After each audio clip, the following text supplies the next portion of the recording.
Lila's heart skipped a beat as she stared at the man in front of her. The grand chandelier above flickered, casting warm light over his sharp features. "Act like you're my wife," he whispered, his voice low but firm. Lila blinked, stunned. She had only met him briefly at a charity event, yet here he was, asking something that seemed so impossible. "Why me?" she whispered, almost afraid to hear the answer.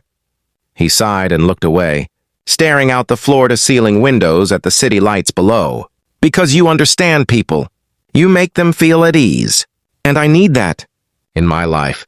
Lila's mind raced. She had always thought of herself as ordinary, a woman with simple dreams. But his eyes held a vulnerability she hadn't expected, a loneliness that matched the emptiness she sometimes felt herself. "And my rule?" she asked cautiously. He turned to her, a gentle smile breaking through his serious demeanor. "You cannot fall in love with me. Not yet, not while we do this. Everything else, just be yourself." Shock rippled through her. Pretend to be someone's wife but not let herself feel what her heart wanted most? It seemed cruel. But looking into his eyes, she saw a man not of arrogance, but of longing. Someone who had built walls so high even he was afraid to climb over them. "I can do that," she whispered finally.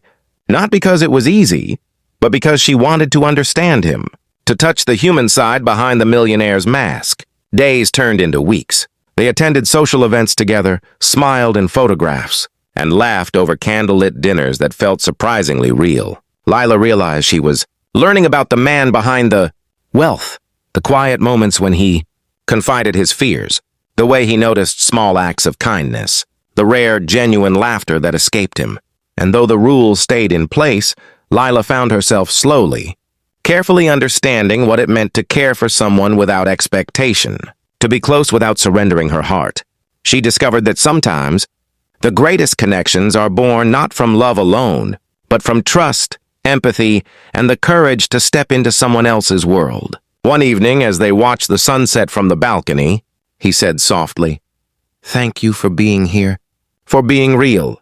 Lila smiled, her heart full.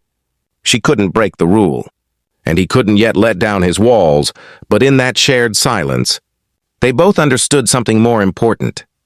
That love, in its truest form, sometimes begins with just being there.